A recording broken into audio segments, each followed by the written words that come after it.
Hvítramannaland.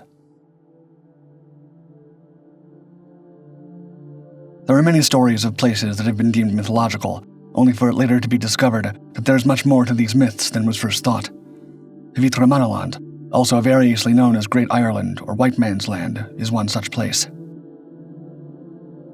Amongst the most significant and influential of ancient Norse texts are the Saga of Erik the Red and the Saga of the Greenlanders. These sagas allude to the island of Hvítramannaland, described as being 6 days sailing west of Ireland, or alternatively somewhere near Vinland, the name once given to the coastal area of eastern North America. In the Saga of Erik the Red, the native people of Hvítramannaland were described as always being dressed in white, and that they, quote, uttered loud cries, bore long poles, and wore fringes. Another source mentions albinism in the population, with, quote, hair and skin as white as snow. Gerardus Mercator, the Flemish geographer and cartographer who created one of the first world maps, also mentioned a similar land in a 1577 letter to John Dee, the English academic and occultist. In the letter to Dee, Mercator mentions that in the 14th century, a group of 8 men had come to Norway from a distant land, claiming to have been part of an expedition sent by the legendary King Arthur of Britain, and that they were in fact his 5th-generation descendants. The true location of the legendary Hvítramannaland is a subject of scholarly debate, with several theories proposing locations along the eastern seaboard of North America. Carl Christian Rafn suggests the Chesapeake Bay area, referencing Shawnee legends of white men with iron instruments. However, historian Farley Mowat offers a more detailed theory, placing the land on Newfoundland's western shore. According to Mowat, European settlers from the northern British Isles, referred to as Albans, reached Iceland, Greenland, and North America before the Vikings. These Albans, thought to be the original Neolithic inhabitants of Britain, were displaced by the Celts and pushed to Europe's northwestern fringes. Mowat asserts they were skilled walrus ivory hunters, which led them to discover and settle in Newfoundland due to its suitable land for farming and rich walrus population. Mowat argues that the Albans' presence in Newfoundland predates the Vikings by centuries, and that their settlements along the southwest coast influenced Viking exploration. The Vikings knew this area as Hvítramannaland, and Mowat speculates that voyages by figures like Leif Erikson were attempts to raid this land, which either failed or resulted in hostile encounters with the natives. The Albans are believed to have maintained connections to Europe into the early Middle Ages, but these links were severed by the 14th century as European pirates forced their migration inland, where they assimilated with other populations. Mowat's theory is a fascinating possibility, placing the Albans and Hvítramannaland at the heart of an untold chapter of pre-Columbian transatlantic contact and settlement in the New World. Isle of the Demons. The ominously named Isle of the Demons appears on a number of maps from the 16th and 17th centuries, but it remained unexplored for many years because of the widely held belief that evil spirits inhabited it. According to accounts, the Isle of the Demons was lush and beautiful, yet uninhabited due to vicious wild beasts and spirits that would attack passing ships and visitors. It was said that the spirits speak in tongues and haunt visitors and passers-by by conjuring up terrifying hallucinations. One early map from 1508 features an inscription next to the island that states, quote, demons assaulted ships near these islands, which were avoided, but not without peril. The Isle of the Demons is also featured on such prominent maps as those produced by Gastaldi, Christopher Columbus, and Marco Polo, lending support and credibility to theories of the island's existence, if not its sinister inhabitants. In the mid-16th century, while en route to Quebec, a French ship stopped at the Isle of the Demons to maroon a French noblewoman and a young man with whom she'd been having an affair as punishment for their behavior. It was assumed that the demons would take care of them. The woman, Marguerite de la Roque, fell pregnant and gave birth on the island, living there with her lover for many years. Here, they built a small shelter and hunted wild game, but were routinely tormented at night by countless inhuman screams. The baby died, likely of malnutrition, as did the man and Marguerite's maidservant. Marguerite herself was ultimately rescued by fishermen after 2 years alone, living to tell her tale and contributing to the Isle of the Demons' morbid reputation.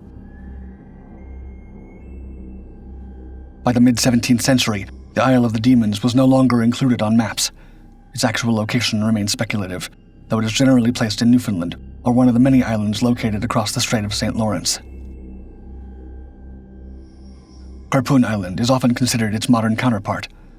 Alternatively, some theorize that Marguerite and her companions were abandoned at Harrington Harbor in the Gulf of St. Lawrence, where Marguerite is said to have taken refuge in a rocky cave now named after her. Rupes nigra. Rupes nigra, the Black Rock, was a fabled monolith believed to reside at the magnetic North Pole. Originating from the lost manuscript Inventio Fortunata, this myth was chronicled by a Franciscan monk from Oxford in the 14th century and presented to the King of England in 1360. The content was later summarized by Jacobus Noyen, whose account influenced Flemish geographer Gerardus Mercator. In a 1577 letter, Mercator described Rupes nigra as follows, quote, "In the midst of 4 countries is a whirlpool. The water rushes round and descends into the earth, just as if one were pouring it through a filter funnel. Right under the pole, there lies a bare rock in the midst of the sea, and it is all of magnetic stone." The Rupes nigra was described as being 33 miles in diameter and was included in maps from the 16th and 17th centuries. It was theorized to explain why compasses point north, because according to the myth, this large black rock was magnetic in nature. Rupes nigra was described as stretching far into the sky, quote, "as high as the clouds," and being easy to identify due to its black and glistening composition. Mercator placed it at the center of his 16th century map of the North Pole, the first of its kind. The biblical imagery conjured up by Mercator's account of Rupes nigra, including a country populated by 4-foot-tall pygmies, prompted many explorers, geographers, and cartographers to seek it out. They followed their compass needles to the top of the world, hoping to lay eyes on the largest magnetic mass on the planet. Subsequent discoveries revealed Mercator's tendency to embellish or borrow from other works, yet the myth of Rupes nigra as true north endured. Although no colossal black rock exists at the magnetic North Pole, the pole itself is real, migrating due to the Earth's molten outer core's dynamics. This fluid core of iron and nickel moves from the inner core's heat and the planet's rotation, creating electric currents and, consequently, magnetic fields. These fields are subject to the molten metal's irregular flow, resulting in magnetic pole shifts of approximately 6 to 9 miles annually. Historical records and geological evidence place the magnetic North Pole near Melville Island in the Arctic Ocean during the early 1600s, when Mercator's map ignited widespread fascination with the Rupes nigra. Antillia. Legend has it that in the 8th century, 7 Christian bishops fleeing the Muslim conquests of Spain packed their livestock and followers onto ships and set sail in a westerly direction. Eventually, the 7 bishops and their ships reached a mysterious land that would become known as Antillia, where they decided to settle. Eventually, each founded a separate settlement, thus giving the island its alternative name, the Isle of 7 Cities. While this may be mere legend, the land of Antillia has been referred to in writings from as early as 1367, describing a gigantic statue that had been built on its shore to deter unwanted visitors. One account describes how, in the early 15th century, a Portuguese ship was forced by dangerous weather to land on the island. There, the crew found settlers with whom they went to church. However, they could not shake the feeling that they were being plotted against and hurried back to their ship. Hastily, they returned to Portugal, discovering that a third of their collected sand samples from Antillia's beach was gold. This discovery may have fueled the later Spanish legends of the 7 cities of gold. The writings of various other explorers, particularly those seeking wealth, describe equally unusual encounters on Antillia.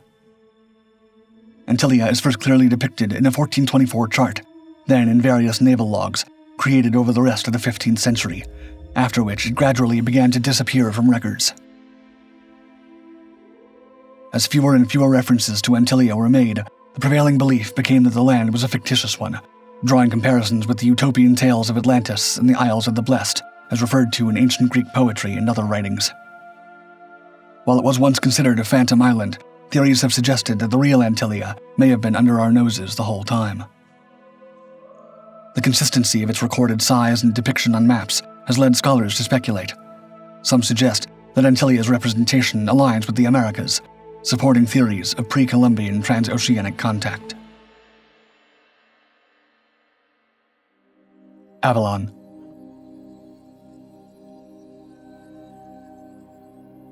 The mythical island of Avalon is a pivotal location in Arthurian legend as the enchanted place where the sword Excalibur was forged and where King Arthur was taken to recover after being severely wounded at the Battle of Camlan.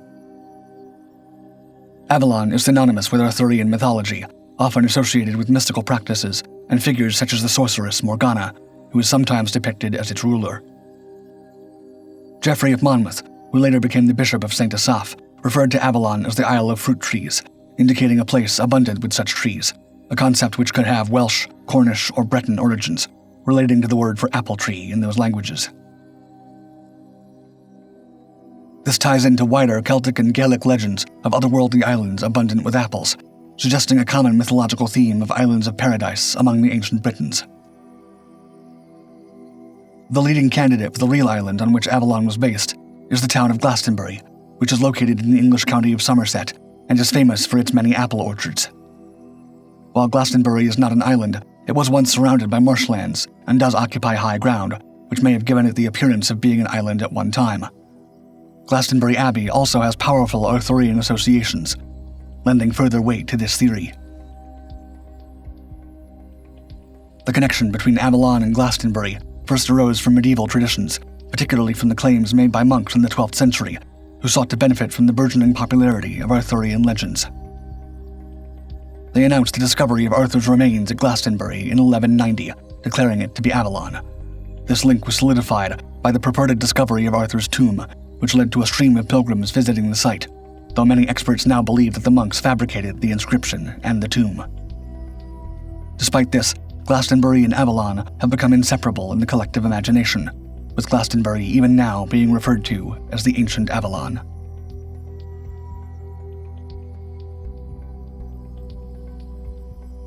Are you ready to unlock the secrets of the past?